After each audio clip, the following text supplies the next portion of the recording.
আসসালামু আলাইকুম সবাইকে। আশা করি সবাই ভালো আছেন এবং সুস্থ আছেন।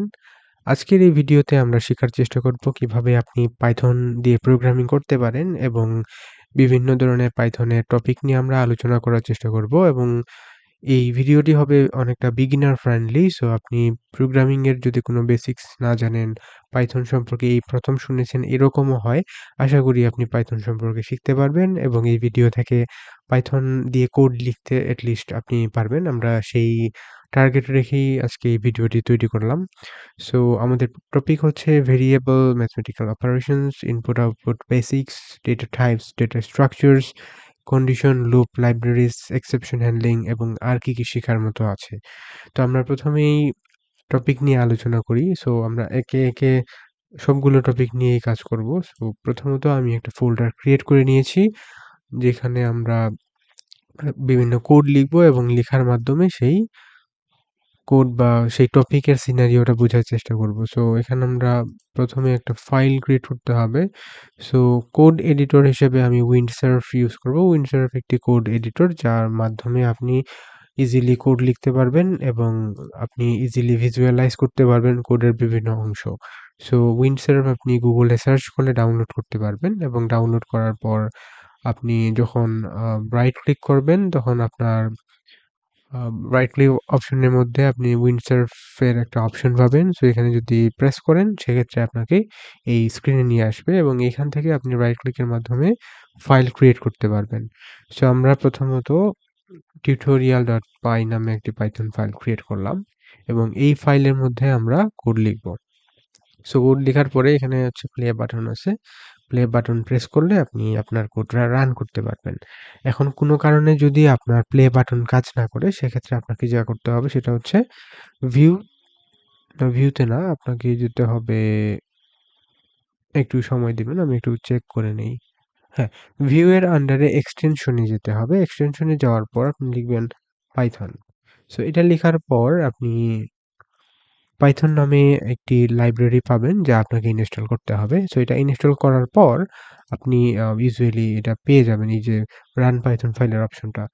সো আমরা এখানে কন্ট্রোল শিফট প্রেস করে আবার এক্সপ্লোরারে চলে আসি। তো এখানে হচ্ছে কোড এরিয়া, এখানে আপনি কোড লিখবেন এবং এটা হচ্ছে আমাদের ফাইল স্ট্রাকচার এরিয়া। এখানে আমরা যদি ফাইল ক্রিয়েট করি এখানে আমরা ফোল্ডার এবং ফাইলের স্ট্রাকচার দেখতে পাবো। তো এখন আমরা টপিকে ফিরে আসি। তো টপিক হচ্ছে ভেরিয়েবলস। সো ভেরিয়েবলস জিনিসটা কি? ধরেন আপনি একটা ডেটা আপনার প্রোগ্রামের মধ্যে রাখতে চান। সো ওই ডেটাটা আপনি কোথায় রাখবেন, কিভাবে রাখবেন? যেমন আপনি একজনের নাম লিখে রাখতে চান।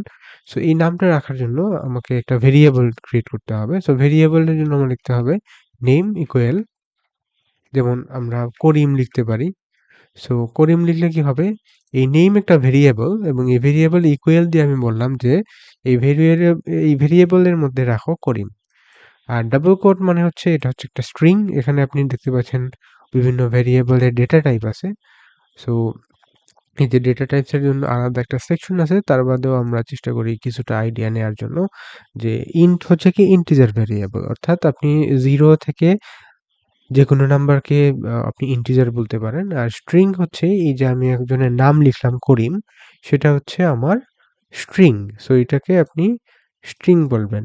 অর্থাৎ ডাবল কোট অথবা সিঙ্গেল কোটের ভেতরে যদি কোনো টেক্সট লিখা হয় সেটাকে বলা হয় স্ট্রিং। আর ফ্লোট হচ্ছে কি, অর্থাৎ ফ্লোট হচ্ছে ধরেন দশমিক দিয়ে আপনি একটা নাম্বার লিখলেন, হ্যাঁ? সো এটা হচ্ছে ফ্লোট। সো এই হচ্ছে একটা ডেটা টাইপ। আর আছে হচ্ছে বুলিয়ান, অর্থাৎ আপনি যদি নেম ইকুয়াল ট্রু লিখেন সেক্ষেত্রে এটা হচ্ছে বুলিয়ান। অর্থাৎ বুলিয়ানের ক্ষেত্রে হচ্ছে কি বাইনারি অপারেটরের মতো 0 এবং 1 এর একটা অল্টারেশন বোঝায়। অর্থাৎ আপনি ট্রু অথবা ফলস দিয়ে আপনি বুলিয়ান অ্যাসাইন করতে পারবেন। অর্থাৎ আমরা এখানে ট্রু বা ফলস দিয়ে সত্য নাকি মিথ্যা সেই জিনিসটা বুলিয়ানের মাধ্যমে অ্যাসাইন করতে পারবো এবং আপনি যে কোনো একটা ভেরিয়েবলের ডেটা টাইপ কোন ধরনের আছে সেটা বোঝার জন্য একটা ফাংশন আছে, সেটা ইউজ করতে পারবেন। সো মনে করেন আমরা ভেরিয়েবলে নাম লিখলাম করিম এবং ধরেন তার এইজ হচ্ছে ২১, ধরেন তার ওয়েট ধরেন ৫০.৬ কেজি এরপরে ধরেন সে রিচ বা ধনী কিনা, ধরেন ট্রু লিখা, হ্যাঁ? সো এইখানে যেটা হচ্ছে এখানে একটা জিনিস আপনি দেখবেন যে আমার এই যে উইন্ডসার্ফ এর এরিয়া এখানে হচ্ছে অটোমেটিক সে কোড জেনারেট করে দিচ্ছে। এটা সম্ভব হচ্ছে এআই অটো কোড কমপ্লিশন এর মাধ্যমে। উইন্ডসার্ফ হচ্ছে মূলত একটি কোড এডিটর যেখানে আপনি এআই পাওয়ার্ড কোড অ্যাসিস্ট্যান্ট পাবেন যা হচ্ছে উইন্ডসার্ফ এর মধ্যেই অটোমেটিক বিল্ট ইন থাকে। সো আপনি যদি এই জিনিসগুলো অন করে দেন, সেক্ষেত্রে সে আপনাকে আপনার কোড অনুযায়ী বিভিন্ন আইডিয়া সাজেস্ট করবে এবং এই আইডিয়া ইউজ করে আপনি তখন অটোমেটিক কোড সাজেশন ইউজ করতে পারবেন। যখন আপনি ট্যাব প্রেস করবেন, তখন সে অটোমেটিক্যালি সেই সাজেস্টেড যে কোডটা আছে সেটা অটোমেটিক্যালি এখানে এড করে দিবে। সো এখন ধরেন নেম হচ্ছে একটা ভেরিয়েবল, এইজ হচ্ছে একটা ভেরিয়েবল, ওয়েট একটা ভেরিয়েবল, ইজ রিচ একটা ভেরিয়েবল। সো এই জিনিসগুলোই হচ্ছে ভেরিয়েবল এবং আমরা এখানে দেখলাম স্ট্রিং টাইপের ভেরিয়েবল। আমি এখানে চাইলে কমেন্ট লিখতে পারি। এটা হচ্ছে স্ট্রিং, বাকিগুলো হচ্ছে ইন্টিজার, ফ্লোট এবং বুলিয়ান।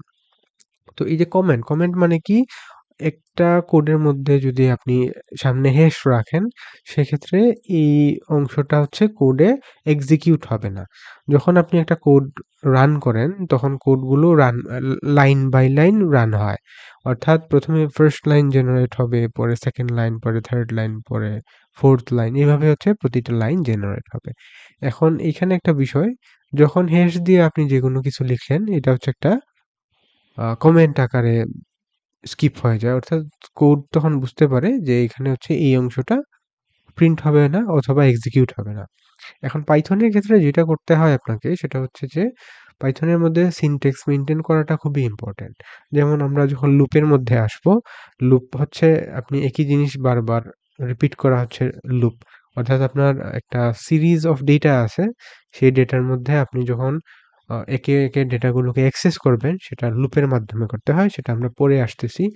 সো তখন দেখতে পাবেন যে পাইথনের যে স্ট্রাকচার গুলা সেটা হচ্ছে একটা সিনট্যাক্স মেইনটেইন করে এবং আপনাকে একটা প্রপার স্পেসিং মেইনটেইন করে কাজ করতে হয়। অর্থাৎ আপনি যখন ধরেন নেম লিখলেন এখানে আপনি যদি মনে করেন অনেকগুলা গ্যাপ দিয়ে এই যে লেখেন, সেক্ষেত্রে আগে কিন্তু যখন ১ম দিকে পাইথন বের হয়েছিল তখন দেখা যেত যে এই ধরনের বেশি স্পেস ইউজ করলে সমস্যা হতো।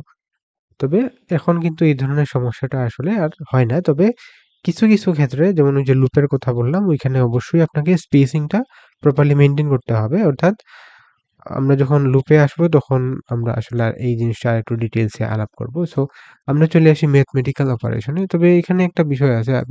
আমি যখন প্রোগ্রামটা রান করলাম তখন কিন্তু কোনো আউটপুট আসেনি। সো এটা হচ্ছে আমার ফাইল। এখানে হচ্ছে আউটপুটটা জেনারেট হওয়ার কথা।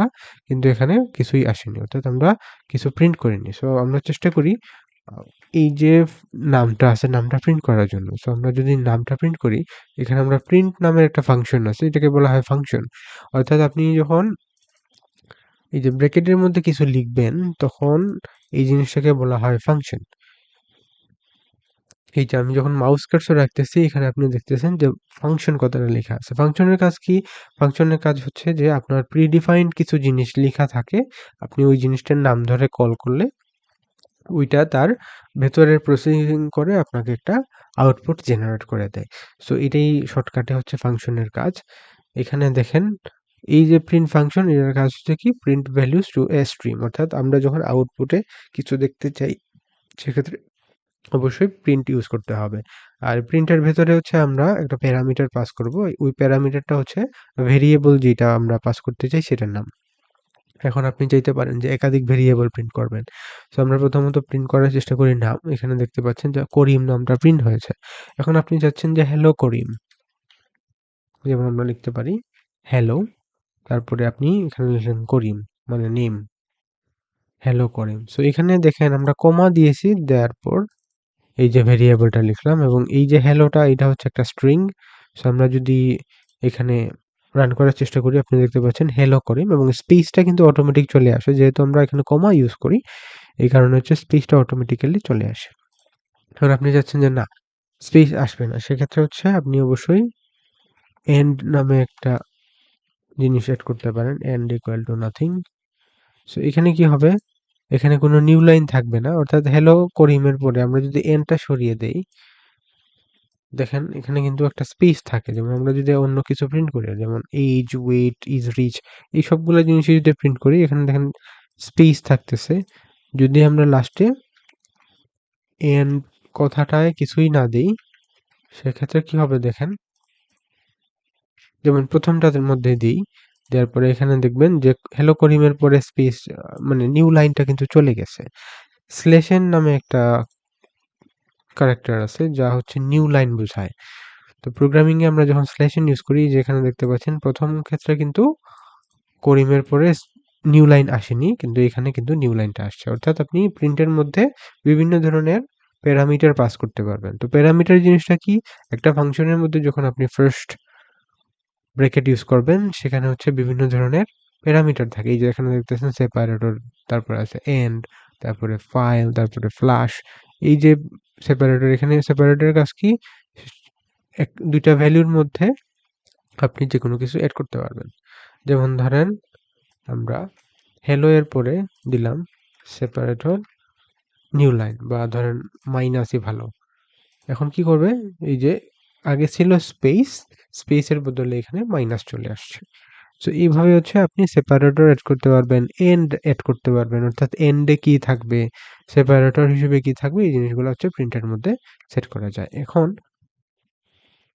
আমরা চেষ্টা করি যে প্রিন্ট, এই যে ডেটা টাইপের কথা আমরা বলতেছিলাম, এখন আমরা আসলে বোঝার চেষ্টা করি যে কোনটা কোন ধরনের ডেটা টাইপ। যেমন আমরা নেম যখন প্রিন্ট করব, এই যে এটা হচ্ছে ক্লাস, দেখাচ্ছে str, মানে হচ্ছে স্ট্রিং ক্লাস, অর্থাৎ স্ট্রিং ডেটা টাইপ। ঠিক আছে? একটু আগে আমরা ওই যে টপিক্যাল এরিয়াতে দেখছিলেন স্ট্রিং, উই হ্যাভ ইন্ট, তারপরে হচ্ছে ফ্লোট, বুলিয়ান। সো এই জিনিসগুলোই আসলে আপনার ডেটা টাইপ। সো এখানে আমরা টাইপ প্রিন্ট করলে দেখতে পাবো যে ইন্ট, ফ্লোট, বুল। সো এইগুলো হচ্ছে আমাদের বিভিন্ন ধরনের ডেটা টাইপ।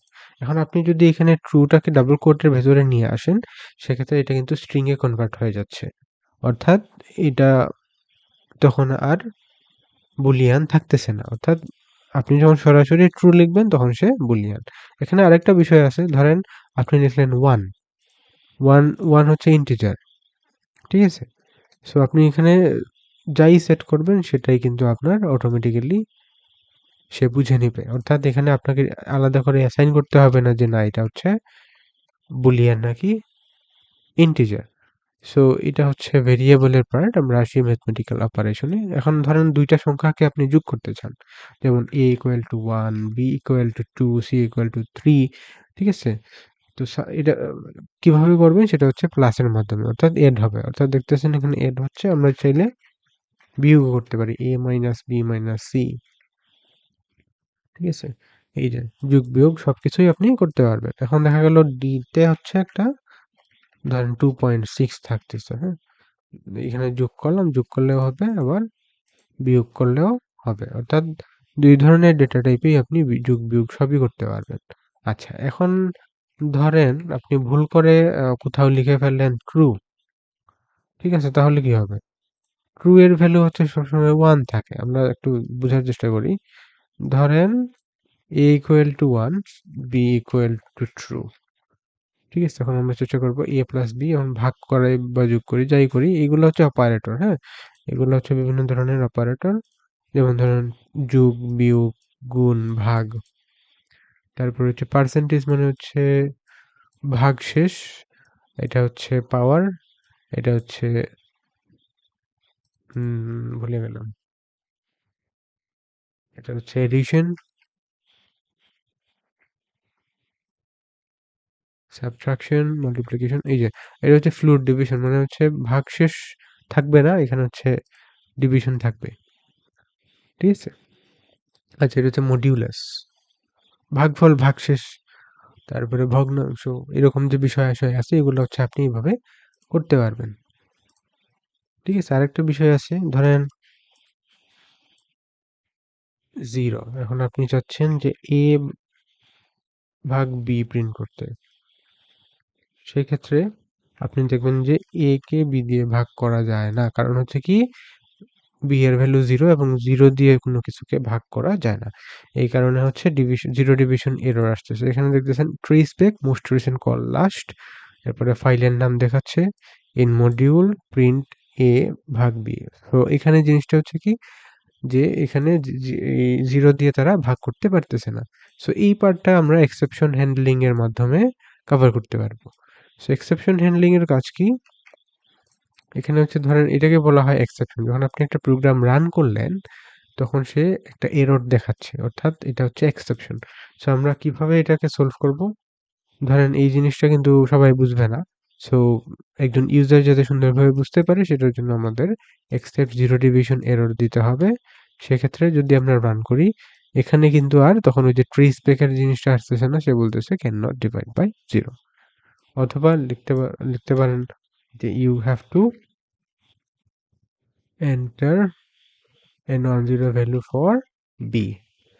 মানে এখানে আপনি যাই লিখবেন সেটা হচ্ছে এক্সেপশন হিসেবে দেখাবে। অর্থাৎ ট্রাই এর কাজ কি? যে এই এরিয়ার মধ্যে আপনি যে কাজটা করলেন, সেখানে কোনো ভুল আছে কিনা যদি থাকে সেক্ষেত্রে সে এক্সেপশনে চলে যাবে। আর এটার কাজ কি? যে কি ধরনের এক্সেপশন? যেমন এখানে দেখেন জিরো ডিভিশন এরর এটা ছিল একটা এক্সেপশনের নাম। এখানে এটা লিখলাম। আবার ধরেন যে না জিরো ডিভিশন এরর ছাড়া অন্য কোনো এরর হইছে। যেমন আপনি অন্য কিছু লিখলেন। যেমন এখানে হচ্ছে একটা ভেরিয়েবল লিখলেন যেটা হচ্ছে স্ট্রিং। সো স্ট্রিং দিয়ে কিন্তু ইন্টিজারকে ভাগ করা যায় না। সো এখানে কি এই যে দেখতেছেন আনসাপোর্টেড অপারেন্ড টাইপ ইন্টিজার এবং স্ট্রিং অর্থাৎ আপনি ইন্টিজারকে কখনো স্ট্রিং ডেটা দিয়ে ভাগ করতে পারবেন না। অর্থাৎ এখানে যদি আমি 1 লিখি এখানে কিন্তু হবে না। কিসের জন্য হবে না? কারণ হচ্ছে এটা ডাবল কোটের ভেতরে আছে। আবার সিঙ্গেল কোট দিলেও কিন্তু সেম কারণ পাইথনে হচ্ছে ডাবল কোট বা সিঙ্গেল কোট আপনার এই স্ট্রিং এর জন্য ব্যবহার করা হয়। সো এখানে হচ্ছে কি হয়? এখানে ওই যে তৃতীয় অপশন এখানে এরর কার্ডে চলে গেছে। কারণ কি? এটা কিন্তু জিরো ডিভিশন এরর না। এখন আমরা যদি এই সেম কোডটাই এমনিতে রান করতাম অর্থাৎ ট্রাই এক্সেপ্ট ব্লকের বাইরে, তখন কি হতো? এই অংশে আসার আগেই কিন্তু সে এক্সিট হয়ে বের হয়ে যেত। কারণ হচ্ছে এটাকে একটা এক্সেপশন বলা হয়। অর্থাৎ যখন একটা কোডের মধ্যে এক্সেপশন হবে, তখন সেই কোডটা কিন্তু আর পরবর্তী অংশগুলো রান করবে না এবং এই সমস্যা সমাধানের জন্যই আমরা এক্সেপশন হ্যান্ডলিং ইউজ করে থাকি। আশা করি এই জিনিসটা ক্লিয়ার। সো আমরা কি জিনিস হ্যান্ডেল করলাম? এখানে হচ্ছে এই জিনিসটা ডান। সো আমরা প্লাস বা স্টার চিহ্ন দিয়ে দিলাম। এরপরে হচ্ছে ভেরিয়েবল এটাও ডান। এরপর আমরা ম্যাথমেটিক্যাল অপারেশন গুলো দেখতে পারলাম।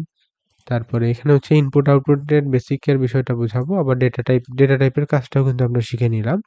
যে ইন্টিজার, তারপর হচ্ছে ফ্লট, তারপর হচ্ছে বুলিয়ান, তারপরে হচ্ছে আপনার স্ট্রিং, এগুলো হচ্ছে ডেটা টাইপ। সো এরপর হচ্ছে ডেটা স্ট্রাকচারে আসবো, তবে তার আগে আমরা ইনপুট আউটপুট বেসিক্স নিয়ে বুঝে নিই। সো এখানে দেখেন আমি প্রতিবারই কিন্তু ভেরিয়েবলের মধ্যে ডেটা রাখতেছিলাম নিজে। এখন আমরা চাইতে পারি যে একজন ইউজার আমার থেকে ডেটা নিবে বা প্রোগ্রাম থেকে বা প্রোগ্রাম যখন রান করবে তখন সেই প্রোগ্রাম ইউজারের থেকে ডেটা চাইবে। সো আমরা সেটা কিভাবে করতে পারি?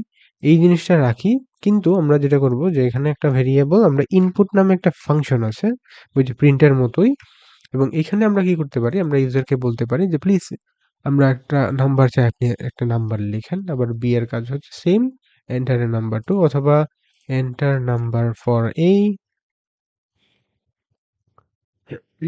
ওকে। So enter number for B এবং আমরা কি করব এই নাম্বারটাকে ইন্টিজার করার চেষ্টা করব এবং আচ্ছা একটা জিনিস এখানে দেখেন ধরেন আমরা যদি সরাসরি এভাবে লিখি, হ্যাঁ? তো প্রথমে এখানে ১ দিলাম ২ দিলাম। এখানে দেখেন সে বলতেছে স্ট্রিং এর সাথে অপারেন্ড টাইপ সাপোর্ট করতেছে না। কিসের জন্য? কারণ নরমালি যখন আমরা ইনপুট ইউজ করি, তখন সে সবসময়ই স্ট্রিং আকারে ডেটাটা রিসিভ করে। অর্থাৎ যখন আমরা প্রোগ্রামটা চালু করলাম, অর্থাৎ প্লে বাটন প্রেস করে প্রোগ্রাম চালু করলাম। চালু করার পর হচ্ছে এখানে দেখতেছেন enter number for A is খালি এখানে হচ্ছে আমরা যাই লিখতেছি সেই নাম্বারটাকে সে স্ট্রিং হিসেবে নিতেছে। আমরা যদি প্রিন্ট করার চেষ্টা করি, যেমন ধরেন আমরা এর নিচে প্রিন্টে দিলাম প্রিন্ট এ এবং আরেকটা কাজ করব আমরা প্রিন্ট টাইপ এ দিব তাহলে বুঝতে পারবো।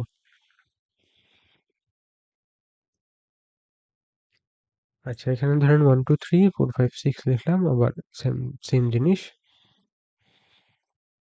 আচ্ছা এখন এইখানে দেখেন যে আমাদের ক্লাস বা আমাদের ডেটা টাইপ বলতেছে স্ট্রিং কিন্তু এটা তো ছিল নাম্বার, এখানে প্রিন্টও হচ্ছে নাম্বার। সো এই জিনিসটা আসলে কি? এই জিনিসটা হচ্ছে আমরা নরমালি বাই ডিফল্ট যখন ইনপুট নেই সেটা হচ্ছে স্ট্রিং আকারে ডেটা রিসিভ করে। এখন আমরা চাই যে না নাম্বারটা ইন্টিজার হবে। এটাকে আমরা টাইপ কাস্টিং অথবা ডেটা টাইপ কনভার্সন ইউজ করে কনভার্ট করে নিতে পারি। কিভাবে করব? ধরেন এখন এই যে a আছে এইটাকে আমরা কি করলাম? ইন্ট a বানিয়ে দিলাম। b আছে কে b কে ইন্ট হচ্ছে একটা ফাংশন যা হচ্ছে আমার ডেটা টাইপ স্ট্রিং কে ইন্টিজারে কনভার্ট করে দেবে। সো আমরা যদি রান করি সেক্ষেত্রে আপনি দেখতে পাবেন এই যে ডেটা টাইপ এখন কিন্তু ইন্টিজার হয়ে গেছে। অর্থাৎ আমরা যখন এই যে কনভার্সনের কাজটা করলাম এই যে a equal to int a তখন কি হয়?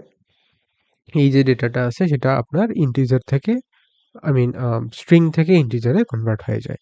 এখন আপনি কিন্তু যেকোনো ডেটাকেই কনভার্ট করতে পারবেন না। যেমন ধরেন আমরা যদি এই সংখ্যা লিখি সরি আমরা যদি টেক্সট লিখি বা স্ট্রিং লিখি সেক্ষেত্রে কিন্তু এটাকে বেস 10 এ কনভার্ট করতে পারে নাই এবং যার কারণে এই ধরনের ভ্যালু এরর আসে। সো অবশ্যই চেষ্টা করতে হবে আমরা এক্সেপশন হ্যান্ডলিং এর মাধ্যমে তখন এই যে ডেটা টাইপ এরর যেগুলো আছে বা ডেটা টাইপের এক্সেপশন যেগুলো আছে সেটাকে আমরা হ্যান্ডেল করে সেম ভাবে আমরা ইউজারকে বলতে পারি যে আপনি যে নাম্বারটা দিয়েছেন বা যে ইনপুটটা দিয়েছেন সেটা ভ্যালিড নয়। এর পরের পার্টে চলে যাই। এটা ছিল আমরা বেসিক ইনপুট আউটপুট এর সিস্টেম এবং আমরা চলে আসি ডেটা স্ট্রাকচারে। এখন ধরেন আমরা এখানে দেখতে পাচ্ছি যে ডেটাগুলা শুধু একটা ডেটা। এখন আপনি চাচ্ছেন যে অনেকগুলা স্টুডেন্টের রোল নাম্বার অথবা অনেকগুলা স্টুডেন্টের ফোন নাম্বার আপনি রেকর্ড করবেন। এখন এটা কিভাবে করা যায়? এখানে করতে হলে আপনার বিভিন্ন ধরনের ডেটা টাইপ থাকে। সো পাইথনের ক্ষেত্রে বিভিন্ন ধরনের ডেটা টাইপের মধ্যে পপুলার ডেটা টাইপ হচ্ছে লিস্ট, ডিকশনারি অবজেক্ট। সো এটা হচ্ছে ডিক্ট শর্টকাটে লিখেছি ডিকশনারি এবং সেট আর ট্যাপল। সো লিস্ট মানে হচ্ছে কি? লিস্ট হচ্ছে একটা কালেকশন অফ অবজেক্ট অর্থাৎ আপনি যেকোনো জিনিসের কালেকশন হিসেবে রাখতে পারবেন। তো যেমন লিস্ট লিস্ট তৈরি করতে হলে কি করতে হয়? ধরেন আমি লিখলাম মাই লিস্ট। ধরেন অনেকগুলা স্টুডেন্টের রোল নাম্বার লাগবে। এখানে আমরা সেকেন্ড ব্র্যাকেট ইউজ করব। দেন সেকেন্ড ব্র্যাকেটের ভিতরে আপনাকে লিখতে হবে যাদের রুল লিখবেন। সো আমরা 1, 2 লিখতে পারি। এভাবে 3 লিখতে পারি। এবং এখানে আপনি যেটা করতে পারেন সেটা আপনি চাইলে এক লাইনেও লিখতে পারেন। যেমন এই যে দেখতেছেন 1, 2, 3 এটাও সত্য আবার যদি এভাবে লেখেন যে 1, 2, 3 এটাও কিন্তু হবে। অর্থাৎ আপনি ভেঙেও লিখতে পারবেন অথবা এভাবেও লিখতে পারবেন। আর কোনো কারণে যদি আপনার সিনট্যাক্সে ভুল থাকে ধরেন আপনি কমা দেননি। সো তখন কি হবে এই যে এখানে একটা এররস লেখা আসে। এখানে ক্লিক করলে এখানে সে বলে দিবে যে এই যে ব্র্যাকেটটা ক্লোজ হয় নাই। সো ব্র্যাকেট কিন্তু ক্লোজ হইছে। বাট এখানে কি সমস্যা? কারণ হচ্ছে এই যে আপনার কমাটা মিস গেছে। সো সবসময় দেখতে হবে যে আপনি সিনট্যাক্স ফলো করতেছেন কিনা। ঠিক আছে? আর এখানে একটা জিনিস হচ্ছে কি ধরেন এই যে আমি বলেছিলাম যে পাইথনের মধ্যে আপনাকে অবশ্যই স্পেসিংটা মেইনটেইন করতে হবে। স্পেসিংটা কিভাবে মেইনটেইন করবেন? ধরেন এখানে আমি লিস্টটা যদি প্রিন্ট করি, ঠিক আছে? এখানে যদি প্রিন্ট করি মাই লিস্ট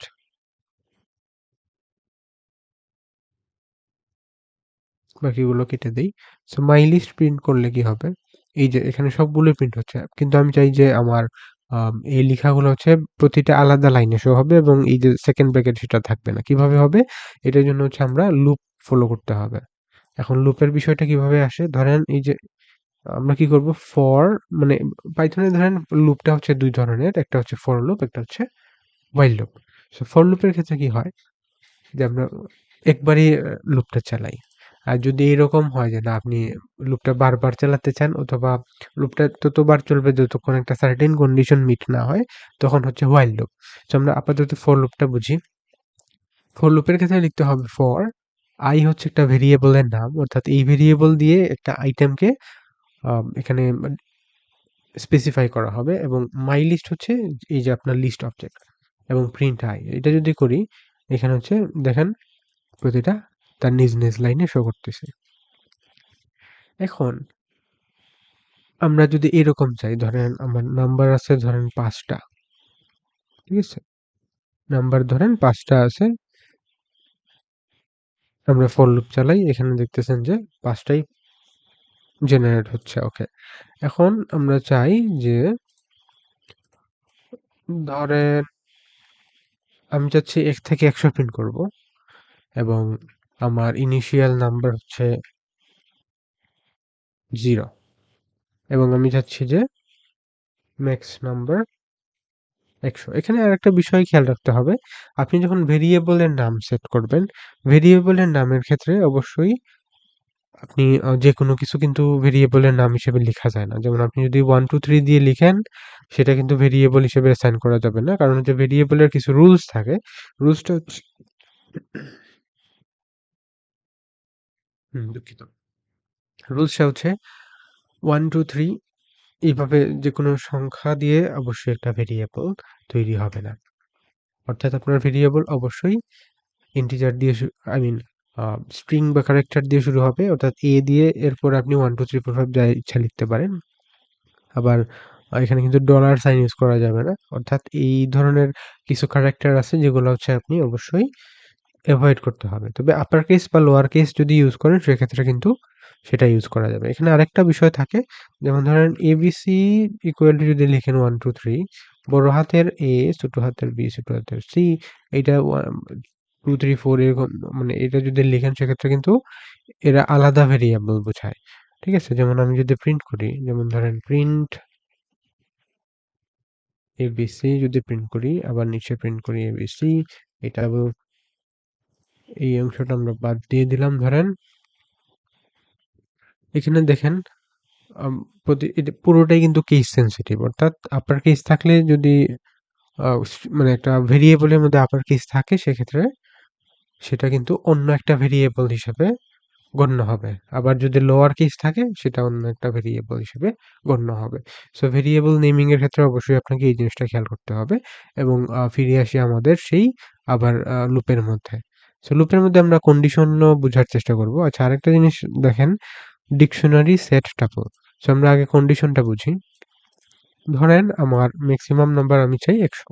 এখন আমরা কি করব? হোয়াইল লুপ চালাবো। হোয়াইল বললাম যে initial less than next number. আচ্ছা, এখানে কিন্তু ওই যে লেস দেন, গ্রেটার দেন আমরা যে ম্যাথমেটিক্স এর মধ্যে ইউজ করি, এই জিনিসটাও কিন্তু প্রোগ্রামিং এর মধ্যেও ব্যবহার করা হয়। সো এখানে ইনিশিয়াল এই লেস দেন বলতে বোঝায় যে ইনিশিয়ালটা নেক্সট নাম্বারের থেকে যতক্ষণ ছোট থাকবে ততক্ষণ ইনিশিয়াল এক করে বাড়বে এবং প্রিন্ট করো ইনিশিয়াল। সো কি হবে আমরা যদি রান করি? এখানে দেখতেছেন যে 0 থেকে সরি আই মিন ১ থেকে ১০০ পর্যন্ত চলতেছে। সো এখানে জিনিসটা হচ্ছে কি, কোড সবসময়ই 0 থেকে আই মিন আ প্রতি লাইনে এক্সিকিউট হয়। অর্থাৎ ১ম এ সে কি করছে? ইনিশিয়াল ইকুয়াল টু 0 দিয়ে সেট করতেছে। দেন হচ্ছে মেক্স নাম্বার ১০০। এরপর হচ্ছে সে পাচ্ছে যে while initial less than max number। আমরা এখানে কিন্তু uh less than or equal use করতে পারি। So less than or equal use করলে হচ্ছে এভাবে হবে। সো এটা করলে কি হয়? অর্থাৎ তখন কন্ডিশন হবে ছোট অথবা সমান। সো এরকম সিচুয়েশনে যেটা হবে সে এখানে ১০১ এ গিয়ে শেষ হবে। আর শুরু হইতেছে 1 থেকে। ঠিক আছে? সো এখানে আমরা কন্ডিশনও দিতে পারি। যে ধরেন লেস দেন এ তো আর আমরা চাচ্ছি যে বিজোড় সংখ্যাগুলা প্রিন্ট হবে না। তো এখানে কিন্তু আমরা এই যে কন্ডিশনের একটা বিষয় থাকে। অর্থাৎ আপনি চাচ্ছেন যে একটা কন্ডিশন বা শর্ত পূরণ হলে একটা জিনিস স্কিপ হবে বা একটা অ্যাকশন এক্সিকিউট হবে। আচ্ছা, এখানে আরেকটা জিনিস দেখেন, আমি যখন while লিখছি, হ্যাঁ? লেখার পরে একটা কোলন দিছি। দেওয়ার পরে এখানে দেখেন আমি চাইলে কিন্তু ওইটা একই লাইনে লিখতে পারতাম। কিন্তু আমি লিখছি এখানে ৪ টা স্পেস দিয়ে। অর্থাৎ যখন আপনি একটা কোডের মধ্যে একটা ব্লক থাকে। ব্লক মানে হচ্ছে কোডের একটা সেকশন থাকে। সেই সেকশনটাকে আপনাকে অবশ্যই এই যে ৪ টা স্পেস অথবা ট্যাব দিয়ে আলাদা করতে হবে। অর্থাৎ এই অংশটা হচ্ছে এই লুপের আন্ডারে আছে। অর্থাৎ যতক্ষণ লুপ চলবে এই অংশটা ততক্ষণ ওই লুপের মধ্যে চলবে। সো এই জিনিসটা অবশ্যই আপনাকে খেয়াল রাখতে হবে। এখানে যদি আপনি স্পেস একটা বেশি দেন তখন কিন্তু সে হিসাব পাবে না, হ্যাঁ? তখন কিন্তু সে চলতেছে না। আচ্ছা, প্রিন্ট। আচ্ছা, এখানে কোনো এরর দেয়নি। হয়তো বর্তমানের যে আপডেটেড পাইথন ভার্সন সেটাই। আচ্ছা, এখানে দেখতেছেন যে এখানে সে এই লাইন কিন্তু এক্সিকিউট করেছিল। কিন্তু যখন আমরা প্রিন্ট করতে গেছি দেখা গেছে যে সে হিসাব পাচ্ছে না। ঠিক আছে? সো এখানে যে স্পেসিং এর বিষয়টা সেটা অবশ্যই আপনাকে অবশ্যই সেইম রাখতে হবে। না হলে কিন্তু হবে না। ঠিক আছে? যেমন প্রিন্ট ডান লিখলাম। এখানে কিন্তু সে চলতেছে। অর্থাৎ এই যে স্পেসিংটা আপনি যদি একটা কম একটা বেশি ইউজ করেন সেক্ষেত্রে কিন্তু সে এরর দিবে। সো অবশ্যই কোডিং এর ক্ষেত্রে অর্থাৎ পাইথন দিয়ে কাজ করার সময় অবশ্যই আপনাকে স্পেসিংটা খেয়াল রাখতে হবে। আপনি এখানে ২ টা ৪ টা ৫ টা যতটা ইউজ করেন অবশ্যই স্পেসিংটা সেম রাখতে হবে। অর্থাৎ আমরা চাইলে এখানে ২ টা স্পেসিং রাখতে পারি। এরকম ২ টা স্পেসিং রাখলেও কিন্তু কোনো সমস্যা নাই, সে রান হবে। সো আগে যেটা হইতো যে ৪ টার বেশি মানে জোড় সংখ্যায় রাখা লাগতো। এখন কিন্তু মানে সেই জিনিসটা কিন্তু আপডেট হয়েছে। পাইথন যেহেতু রেগুলার সিনট্যাক্স পরিবর্তন করে, একটু আপডেট করে, অনেক ফিচার আসে। সো এই কারণে হচ্ছে আপনার বর্তমানে স্পেস বেশি থাকলেও লুপের মধ্যে আপনি এই জিনিসটা ইউজ করতে পারবেন একাধিক স্পেস রেখে। আচ্ছা, এই ছিল আপনার কন্ডিশন। তো ইফ দিয়ে আমরা কন্ডিশন চেক করতে পারবো। অর্থাৎ আমি বলতেছিলাম কি যে ধরেন শর্ত দিলাম যে আমরা জোড় সংখ্যাগুলো দেখাবো না, বেজোড়গুলো দেখাবো। So if initial %2 sorry percent একবার হবে যদি 0 হয়, অর্থাৎ আমরা জোড় সংখ্যাগুলোকে বাদ দিয়ে দেব। অর্থাৎ পার্সেন্ট বলতে কি এখানে হচ্ছে ভাগশেষ। অর্থাৎ যখন আমরা সংখ্যাটাকে ২ দিয়ে ভাগ করব, ভাগ করার পরে ভাগশেষ এক্সেস করতে চাই, সেক্ষেত্রে হচ্ছে এই যে পার্সেন্টেজ দিয়ে আমরা ভাগশেষ এক্সেস করতে পারবো। সো এখানে হচ্ছে কন্টিনিউ হয়ে যাবে। অর্থাৎ কন্টিনিউ বলতে কি, যখন আমরা একটা লুপের মধ্যে কিছু স্কিপ করতে চাই তখন আমরা কন্টিনিউ ইউজ করতে পারবো। কন্টিনিউ হচ্ছে একটা কিওয়ার্ড। আর যদি আমরা ব্রেক ইউজ করি, ব্রেক মানে হচ্ছে এই যে BREAK ব্রেক, ব্রেক মানে হচ্ছে আমরা একটা লুপ বাদ দিয়ে দিতে চাই। তো আমরা এটাও দেখবো। সো এখানে দেখেন ১, ৩, ৫, ৭ এভাবে কিন্তু এক্সিকিউট হচ্ছে, অর্থাৎ জোড় সংখ্যাগুলা বাতিল হয়ে গেছে। আচ্ছা, এখন আমরা চাই যে না, জোড় সংখ্যা পাওয়া মাত্রই আমরা এই লুপটা বন্ধ করে দেব। সো এভাবে আমরা এটা করতে পারি। সো এই ক্ষেত্রে কি হবে, 1 এখন ২ পাওয়া মাত্রই কিন্তু কি হচ্ছে, এই কন্ডিশনটা সত্য হচ্ছে এবং ব্রেকের সিচুয়েশন আসছে। অর্থাৎ ব্রেক মানে হচ্ছে এই লুপটা থেমে যাবে। অর্থাৎ এখানে আমরা ব্রেক ইউজ করে থামিয়ে দিয়েছি। সো আশা করি আমরা কন্ডিশন এবং লুপ সম্পর্কে ক্লিয়ার। এবার পরের অংশে চলে যাই। আসি ডিকশনারিতে। ধরেন আপনি একটা ইনফরমেশন রাখতে চান এরকমভাবে যে একটা কি এর আন্ডারে একটা ভ্যালু থাকবে। ঠিক আছে? ধরেন আমরা চাই যে নেম একটা ভ্যালু থাকবে। এরপরে হচ্ছে এইজ থাকবে। যেমন আমি একটু লিখে ফেলি তাহলে ইজি হবে। ধরেন mydict ইকুয়াল টু, এখানে আমি লিখলাম নেম, যেমন করিম। আগে যেরকম লিখছিলাম ভেরিয়েবলে, এখন আমরা ডিকশনারি ভেতরে রাখবো। ধরেন এরকম। আচ্ছা, কান্ট্রিও লিখে দেই, কান্ট্রি বাংলাদেশ। আচ্ছা, এবার প্রিন্ট করলাম। প্রিন্ট করলে কি হবে, যা আছে তাই প্রিন্ট হবে। এখন আমরা চাচ্ছি যে নেমটা অ্যাক্সেস করতে। এখন ২ টা ওয়ে আছে। ধরেন ডিক্ট নেম এভাবে অ্যাক্সেস করা যায়, অর্থাৎ ডাবল ব্র্যাকেটের ভিতরে, সরি আই মিন স্কোয়ার ব্র্যাকেটের ভিতরে আপনি যে কিটা আছে এটাকে বলা হয় কি, এটা হচ্ছে ভ্যালু। সো এটার মাধ্যমে আপনি কিন্তু নামটাকে জেনারেট করতে পারবেন বা অ্যাক্সেস করতে পারবেন। সো এটার সুবিধা কি, ধরেন আপনি একটা লিস্ট তৈরি করতে চান যেখানে অনেকগুলা নেম থাকবে। সো জিনিসটা হচ্ছে এরকম, ধরেন এখানে আপনি একটা লিস্টের সিস্টেম করতে পারেন। ধরেন লিস্ট মানে কি, লিস্ট মানে হচ্ছে আপনার এই যে স্কোয়ার ব্র্যাকেটের মধ্যে যাই রাখবেন তাই কিন্তু লিস্ট। এখন স্কোয়ার ব্র্যাকেটের ভেতরে হচ্ছে আপনি একটা ডিক অবজেক্ট রাখছেন, ঠিক আছে?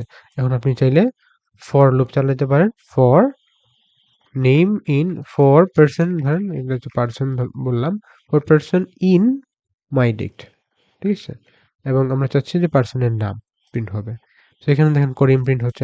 এখন আমরা চাইলে কিন্তু আরেকজন পার্সনকে এড করতে পারি। এই যে এখানে আমাকে অটো কমপ্লিট করে দিচ্ছে, ধরেন এই নামগুলাই।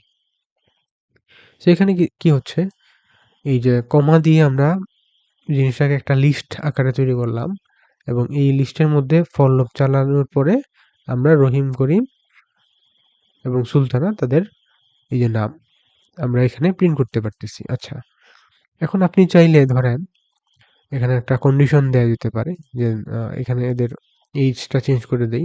ধরেন ২০, ধরেন ১০। এখন আমরা কন্ডিশন দিলাম যে পার্সনের এইজ ১৮ এর নিচে হলে ওটা বাদ।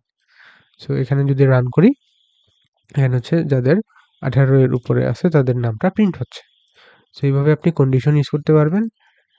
আর এভাবে হচ্ছে আপনি ডিকশনারিতে ডেটা রাখতে পারবেন। তো ডিকশনারির সুবিধা কি? ধরেন আপনি একটা ভেরিয়েবল মানে একটা কি ভ্যালু আকারে ডেটা স্টোর করে রাখতে পারবেন। এটাকে আরো কমপ্লেক্স বানানো যায়। যেমন ধরেন এখানে আপনার চয়েস লিস্ট দিতে পারেন, চয়েস লিস্ট। দিয়ে এখানে আরেকটা লিস্ট বানানো যায় ABC। সো এইগুলো হচ্ছে প্রোগ্রামিং ল্যাঙ্গুয়েজের নাম। সো আপনি যদি এখানে ধরেন চয়েস লিস্ট প্রিন্ট করার চেষ্টা করি, এখানে আরেকটা জিনিস আপনাকে দেখাই, সেটা হচ্ছে যে চয়েস লিস্ট যখন প্রিন্ট করবেন এখানে দেখেন কি এরর আসতেছে, কারণ কি, কারণ হচ্ছে যে চয়েস লিস্ট এইখানেই আছে কিন্তু এইখানে নাই বা অন্য কোথাও নাই। সো এইটা সলভ করার জন্য আপনাকে কি করতে হবে, ডট গেট ইউজ করতে হবে। ডট গেট দিয়ে আমরা যেটা করতে পারবো, তখন আমরা সেফলি চয়েস লিস্টগুলো দেখাতে পারবো। আর যদি না থাকে সেক্ষেত্রে নান প্রিন্ট হবে। নান হচ্ছে কি, মানে ধরেন কিছুই নাই এটা বোঝায়। ঠিক আছে? এখন আপনি চাচ্ছেন যে না, চয়েস লিস্ট যদি না থাকে লিখবেন নট স্পেসিফাইড, হ্যাঁ? এইটা আমরা হচ্ছে ডিফল্ট হিসেবে ইউজ করতে পারবো। অর্থাৎ যদি কোনো কারণে এটা যদি না পাই, সেক্ষেত্রে হচ্ছে নট স্পেসিফাইড হিসেবে তাদের দেখাবে। সো এইটা হলো আপনার ডিকশনারি। এবং সেট আর ট্যাপল কি? ট্যাপল আর সেটের বিষয়টা হচ্ছে কি, ধরেন আপনার একটা ফিক্সড লিস্ট আছে। তো ফিক্সড লিস্ট যদি দরকার হয়, মানে যে লিস্টটা কোনো পরিবর্তন হবে না, যেমন লিস্ট যদি থাকে ধরেন মাই লিস্ট, এই যে এটা হচ্ছে লিস্ট। এখন আপনি চাইলে মাই লিস্টের মধ্যে কিন্তু নতুন ডেটা এড করতে পারবেন, ডেটা রিমুভ করতে পারবেন। কিভাবে এড করবেন, মাই লিস্ট ডট অ্যাপেন্ড এর মাধ্যমে ধরেন 11কে এড করলাম, এবং আমরা যদি প্রিন্ট করি বিফোর, দেন আমরা প্রিন্ট করলাম প্রিন্ট মাই লিস্ট, ঠিক আছে? এরপর এখানে আমরা প্রিন্ট করলাম আফটার, এবং ওই মাই লিস্টটা আবার প্রিন্ট করি। তাহলে দেখবেন যে প্রথমবার হচ্ছে 10, এখানে যেহেতু অ্যাপেন্ড করেছি, অ্যাপেন্ড করার কারণে হচ্ছে 11টা এড হয়ে গেছে, ঠিক আছে? এবার আমরা চেষ্টা করি যে আরো এড করার, ধরেন এড না, এড বাদ দিয়ে আমরা চাই যে প্রথমটা রিমুভ হয়ে যাবে।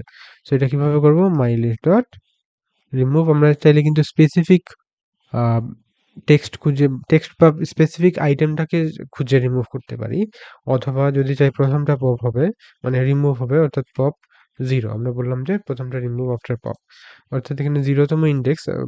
এমনিতে পাইথনের ক্ষেত্রে বা নর্মালি প্রোগ্রামিং এর ক্ষেত্রে একটা এরে বা একটা লিস্ট এর ইন্ডেক্সিং থাকে। ইন্ডেক্সিং মানে হচ্ছে কি, যে কোন পজিশনে আপনি ডেটাটা অ্যাক্সেস করতে চান। সো এটাকে বলা হয় ইন্ডেক্স। সো এই ইন্ডেক্সটা নরমালি 0 থাকে এবং 0 থেকে শুরু হয়। অর্থাৎ এই যে দেখেন, আমরা কিন্তু আফটার পপ করার পরে কি হচ্ছে, প্রথম যে 1 নাম্বার আইটেমটা চলে গেছে, এবং পপ যদি আমরা এটা সরাই ফেলি 0, সেক্ষেত্রে লাস্টের আইটেমটা সরে যাবে। আর এখানে হচ্ছে আপনি চাইলে আপনার লিস্টের একটা লেন্থ দেখতে পারবেন। সো প্রিন্ট আইটেম লেন্থ দেখতে পারবেন। লেন্থ মানে হচ্ছে লিস্টের সাইজ, আর লেন্থ দেখার জন্য হচ্ছে লেন নামের একটা ফাংশন আছে। সো পাইথনের ক্ষেত্রে এরকম বিভিন্ন ধরনের ফাংশন আছে, কিন্তু দেখতেছেন 10টা। সো পাইথনের ফাংশনগুলো কি কি আছে, অনেকগুলো ফাংশন আছে। আপনি বিভিন্ন ধরনের ফাংশন ইউজ করে বিভিন্ন ধরনের কাজ করতে পারবেন। এবং কি, সর্ট নামের একটা ফাংশন আছে, যেটা হচ্ছে আপনি আহ, এটা ব্যবহার করে আপনার লিস্টকে সর্ট করতে পারবেন, যদি সেই লিস্টটা টেক্সট না হয়ে নাম্বার হয়। টেক্সট হলে হচ্ছে কি, টেক্সটের ক্ষেত্রে টেক্সটের যে স্ট্রিং এর অর্ডার থাকে সেই অনুযায়ী সে সর্ট হবে। সো আশা করি এই জিনিসটা বুঝতে পারছেন। এবার টাপলের বিষয়টায় আসি। এই যে এখানে দেখতেছেন আমি এড করতে পারতেছি, রিমুভ করতে পারতেছি। টাপলের ক্ষেত্রে কি হয়, টাপলে হচ্ছে আমি এই সুবিধাটা পাবো না। টাপলের ক্ষেত্রে হচ্ছে জাস্ট স্কোয়ার ব্র্যাকেটকে আপনি ফার্স্ট ব্র্যাকেট বানিয়ে দিবেন, এবং এটা করলে কি হবে, এখানে কিন্তু আর এই জিনিসটা কাজ করবে না, কারণ হচ্ছে এটা এই ধরনের কোনো ফিচার সাপোর্ট করে না। অর্থাৎ পাইথনের ক্ষেত্রে এটাকে বলা হয় টাপল, এবং যদি টাইপ প্রিন্ট করেন এটাকে দেখাবে টাপল। আর আগে যেটা ছিল, আমরা যদি এটাকে আবারও চেঞ্জ করি, সেক্ষেত্রে এটা দেখাবে লিস্ট, ঠিক আছে? আপনি চাইলেই যে কোনো ভেরিয়েবলের ডেটা টাইপ দেখতে পারেন। তো আশা করি এই ভিডিও থেকে অনেক কিছু শিখতে পারছেন, এবং আমরা আরো কিছু বিষয় এখানে কভার করি। যেমন ধরেন সেটের কাজ হচ্ছে কি, সেটের কাজ হচ্ছে, অর্থাৎ এখন পার্থক্যটা আশা করি বুঝতে পারছেন। সেটা হচ্ছে যে আপনি টাপল কখন ব্যবহার করবেন, ধরেন আপনার ডেটাগুলা ফিক্সড, কোনো পরিবর্তন হবে না, তখন আপনি টাপল ইউজ করবেন। অর্থাৎ টাপলের কাজের সুবিধা কি, টাপল সবসময়ই হচ্ছে কম মেমোরি ইউজ করে এবং ফাস্ট। আর যদি আপনার ডাইনামিক ডেটা থাকে, সেক্ষেত্রে হচ্ছে আপনি লিস্ট ইউজ করতে পারেন। সো এটা হচ্ছে পারফরম্যান্সের দিক থেকে আপনাকে একটু বেটার রেজাল্ট দিবে। আর এছাড়া আপনার ইউজ কেস অনুযায়ী আপনি টাপল ইউজ করবেন। আর সেট হচ্ছে কি, সেট মানে হলো ইউনিক জিনিসগুলো, হ্যাঁ? যেমন ধরেন আমি লিখলাম যে মাই সেট ইকুয়াল টু এই যে এগুলা, হ্যাঁ? কারণ আমি যদি প্রিন্ট করি, ধরেন আমি একই নাম্বার ২ বার লিখবো, হ্যাঁ? ধরেন এইটা। এটা লিখলে কি হচ্ছে এখানে দেখেন 9 কিন্তু ২ বার লিখছি, এবার আসছে হচ্ছে ১ বার। কিসের জন্য? কারণ হচ্ছে সেটের কাজ হচ্ছে শুধুমাত্র ইউনিক যে জিনিসগুলো আছে সেগুলাকে সে রাখবে এবং বাকিগুলা বাদ। সো এটা হচ্ছে সেটের কাজ। আর পরেরটা হচ্ছে, সো আমরা আশা করি আম ডি ডাটা স্ট্রাকচার সম্পর্কে জানতে পারলাম। যে আপনি কি ধরনের ডাটা কোথায় রাখবেন। অর্থাৎ নরমাল একটা টেক্সট হলে সেটা হচ্ছে আপনি আ একটা ভেরিয়েবলে রাখতে পারেন। যদি একাধিক টেক্সট হয় সেক্ষেত্রে লিস্টে রাখবেন। যদি কি ভ্যালু আকারে রাখতে হয় অর্থাৎ একটা কি এর আন্ডারে একটা ভ্যালু থাকবে সেক্ষেত্রে ডিকশনারি। যদি ইউনিক ডেটা লাগে সেক্ষেত্রে সেট। টাপলের কাজ হচ্ছে যে আপনার ফিক্সড ডেটা থাকলে আপনি টাপলে রাখতে পারেন অর্থাৎ এই ডেটা কখনোই চেঞ্জ হবে না। তারপর লাইব্রেরির বিষয়ে আসি।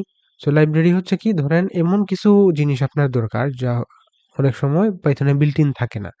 যেমন ধরেন ম্যাথ, ম্যাথ নামে একটা লাইব্রেরি আছে। এখন লাইব্রেরি এড করতে হলে আপনাকে আচ্ছা, আরেকটা এক্সাম্পল দেই র‍্যান্ডম এর মাধ্যমে। ধরেন আপনি চাচ্ছেন আপনার প্রোগ্রামটা র‍্যান্ডম একটা সংখ্যাকে সিলেক্ট করবে। সো এটা কিভাবে হবে? র‍্যান্ডম নামের একটা লাইব্রেরি আছে, ইম্পোর্ট র‍্যান্ডম। ঠিক আছে? সো ইম্পোর্ট র‍্যান্ডম করায় কি হচ্ছে, আমি পাইথনকে ইনস্ট্রাকশন দিলাম যে, "হেই পাইথন, তুমি র‍্যান্ডম নামের লাইব্রেরিটাকে আমার কোডের মধ্যে এড করে দাও।" এখন আমি কি করতে পারবো? এই লাইব্রেরি আন্ডারে যে ফাংশনগুলা আছে বা মেথডগুলা আছে, এগুলাকে অ্যাক্সেস করতে পারবো। সো এখানে দেখেন আমি যদি প্রিন্ট করি random.randint, এখানে সে কি করতেছে, আমি যদি মাউসটা রাখি এখানে দেখেন সে এই যে return random integer in range a b, অর্থাৎ এই যে আমি দুইটা প্যারামিটার পাস করলাম অর্থাৎ দুইটা ভ্যালু পাস করছি, এই দুইটা ভ্যালুর মধ্যে সে র্যান্ডমলি যে কোনো সংখ্যা প্রিন্ট করতেছে। আমি যদি আবার রান করি, সো এখানে দেখেন সে চেঞ্জ হবে, হ্যাঁ? এইভাবে হচ্ছে আপনি চাইলে র্যান্ডম ইন্টিজার সিলেক্ট করতে পারেন। আরেকটা জিনিস হচ্ছে যে ধরেন আমার একটা লিস্ট আছে, ধরেন মাই লিস্ট। আমি চাইলে random ডট চয়েস ব্যবহার করে হচ্ছে এই লিস্ট থেকে একটা আইটেম সিলেক্ট করতে পারি। এই সুবিধা আছে। আবার random এর মধ্যে আরেকটা ফিচার আছে random ডট shuffle। সো আমি যদি shuffle করি কি হবে? আমার এই যে লিস্টটা আছে লিস্টের আইটেমগুলোর পজিশন অটো চেঞ্জ হয়ে যাবে। এই যে দেখেন আমি যতবার রান করব তার পজিশনগুলা সে অটোমেটিক্যালি shuffle করে দিবে। অর্থাৎ এই নামগুলা হচ্ছে সেলফ এক্সপ্লেনেটরি, অর্থাৎ আপনি নাম থেকেই কিন্তু একটা আইডিয়া করতে পারেন। ঠিক আছে? এছাড়া আপনি মাউস কার্সর রাখলে আপনাকে কিন্তু এখানে এক্সাম্পল দিয়ে দেবে যে আসলে এই ফাংশনের কি কাজ। সো আমরা লাইব্রেরি সম্পর্কে জানলাম। এরকম হাজার, হাজার লাইব্রেরি আছে। আপনি চাইলে থার্ড পার্টি লাইব্রেরি গুলাও সেম ভাবে ইম্পোর্ট করতে পারবেন এবং ইম্পোর্ট ফিচার ইউজ করে আপনি চাইলে আরেকটা পাইথন ফাইলও কিন্তু এই পাইথন ফাইলের মধ্যে এড করতে পারবেন। তো এটা হচ্ছে আপনার লাইব্রেরি ফিচারের কাজ অথবা ইম্পোর্ট ফিচারের কাজ। এবং আরেকটা জিনিস খেয়াল রাখতে হবে, পাইথনে কিছু কিওয়ার্ড আছে রিজার্ভড। এখন আপনি ধরেন ইম্পোর্ট যে ওয়ার্ডটা, হ্যাঁ? এই ওয়ার্ডটা কিন্তু ভেরিয়েবল হিসেবে ইউজ করা যাবে না। এটা যদি ইউজ করেন সেক্ষেত্রে কনফ্লিক্ট ক্রিয়েট হবে। আর ধরেন এই যে random ডট shuffle, ঠিক আছে? এই নামগুলা অবশ্যই এমনভাবে চুজ করতে হবে যেন সেটা আপনার ফিক্সড যে কিওয়ার্ড গুলা পাইথনে ইউজ করা হয় সেগুলার সাথে সামঞ্জস্য তৈরি না করে, অর্থাৎ ডিফারেন্ট থাকতে হবে। সো আশা করি এই পার্টটা বুঝতে পারছেন। এরপর আমরা মোটামুটি মেইন বেসিক্স কভার করে ফেলেছি। আশা করি মোটামুটি একটা আইডিয়া আপনার হয়েছে। সো আর কি, কি শিখা লাগবে? সো এখানে কিন্তু অনেক বিষয় থাকে। যেমন ধরেন এই যে লিস্ট, তারপরে ধরেন ডিকশনারি, এখানে এই যে আইটেমগুলা আছে এগুলার মধ্যে কিন্তু আপনি ডেটা অ্যাক্সেস করা, তারপরে স্পেসিফিক আইটেম অ্যাক্সেস করা, এই জিনিসগুলা শিখতে হবে। যেমন ধরেন mydict নামে একটা কিছু লিখি এবং আমি চাচ্ছি যে এটার এই যে কি গুলা ডিসপ্লে হবে, হ্যাঁ? আমি এটা করতে হলে অবশ্যই প্রিন্ট mydict ডট কিজ নামে একটা মেথড আছে। এটা ইউজ করলে শুধুমাত্র ওই যে কি গুলা আছে সেটা দেখাবে। আর যদি ভ্যালুস ইউজ করি, যে ভ্যালু গুলা আছে সেটা দেখাবে।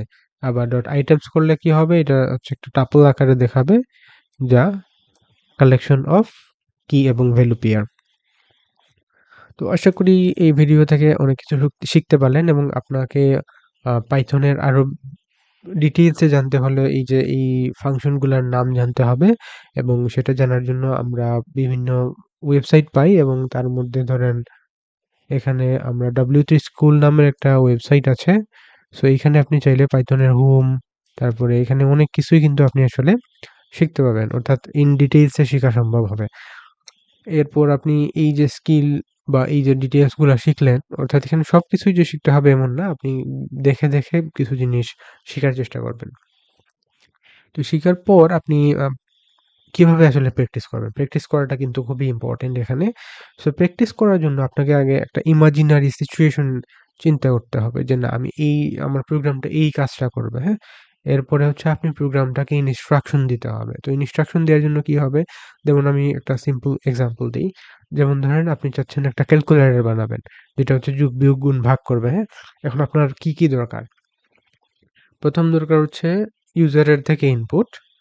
এরপরে হচ্ছে ইউজার আসলে কি করতে চায়? যোগ না বিয়োগ না গুণ না ভাগ। এরপরে হচ্ছে রেজাল্ট শো। সো এটার জন্য আমাকে কি করতে হবে? ২ টা সংখ্যা নিতে হবে।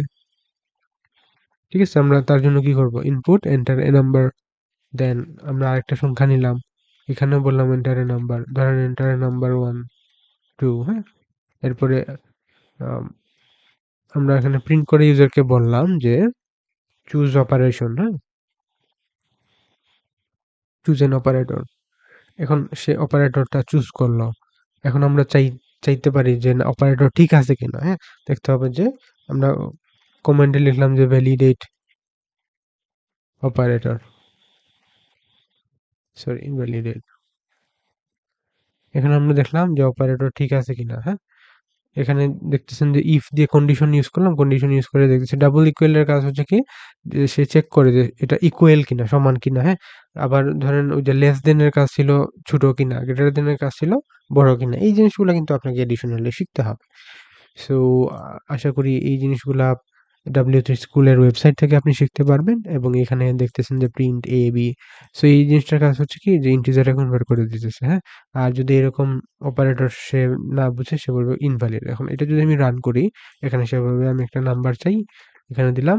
অপারেটর যদি ভুল দেই সে বলবে ইনভ্যালিড অপারেটর। আবার যদি রান করি সেখানে দেখেন ১ আর ৬ আমি চাই যে প্লাস। সে আনসার দিচ্ছে 7। সো এইভাবে আপনি চিন্তা করতে হবে যে আসলে কি বানাতে চান এবং সেইভাবে আপনাকে চিন্তা করে আপনার একটা স্টেপ তৈরি করতে হবে যে না আমার ইউজারের মানে কি, কি ইনপুট লাগবে, দেন কি, কি প্রসেস হবে, কোন স্টেপে কি প্রসেস হবে। দেন এটা করার পরে আপনি কোডের মধ্যে সেটা লিখবেন, লিখলেই আপনার কোড রেডি হয়ে যাবে। সো জিনিসটা হচ্ছে as easy as that এবং এতটুকু আ বিল্ড আপ আপনাকে করতে হবে এবং সেটা অবশ্যই প্র্যাকটিসের মাধ্যমে আসবে। অর্থাৎ আপনি বেশি, বেশি যখন কোড লিখবেন, তখন আস্তে, আস্তে এমনিতেই আপনার সেই জিনিসটা শেখা হয়ে যাবে। এরপরে বিভিন্ন ধরনের এক্সটার্নাল লাইব্রেরি সম্পর্কে জানবেন এবং আপনি তখন পাইথনের বেসিক্স ক্লিয়ার হয়ে যাওয়ার পর আরো অ্যাডভান্স যে বিষয়গুলো আছে সেগুলো শিখতে পারবেন। সো আজকের ভিডিও এতটুকুই এবং সবাইকে ধন্যবাদ জানিয়ে শেষ করছি। আসসালামু আলাইকুম।